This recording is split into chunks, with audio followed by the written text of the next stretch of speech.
বন্ধু তোর তো অনেক বড় ব্যবসা, আমরা যদি কিছু টাকা দিয়ে সাহায্য করতে পারতে। সব কর্মচারীর বেতন দিয়া এখন আমার হাত খালি বন্ধু, এখন আমি তোর সাহায্য করতে পারবো না। নাজিমর গেছে টাকা চাইলাম মনে হে উন্ডার স্ক্রিনে করিয়া তো চিকিৎসার লাগি অনেক টাকা খরচ হয়ে গেছে, তার কাছে এখন কিলা চাইতাম। আমি জানি তার পকেট খালি, এর লাগি আমি তার কাছে টাকা চাইলাম না। বন্ধু তোরা তো আমার ছোট কালের বন্ধু, এর লাগি তোমরা কাছে অনেক আশা লই আইছি, তোমরা যদি আমার কিছু সাহায্য করতে পারতে।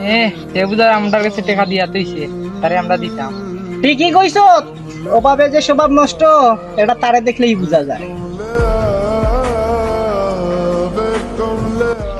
হে তো একটা বিপদও পড়ি আইছে, তোমরা যে তাহলে বিপদও পড়ছিলা, এটা হলো তো হে তোমার পাশে আছে, এখন তোমরা তারে টাকা দিতে চাও না কেন? তুই ঠিকও কইছস রে বন্ধু, আমার হাত ভাঙ্গিয়া অনেক টাকা চিকিৎসা খাতে খরচ হয়ে গেছে গিয়া, এলাই কি আমি তোরে সাহায্য করতাম পারতাম না, এলা কিছু নাই, আমি তোরে সাহায্য করবো।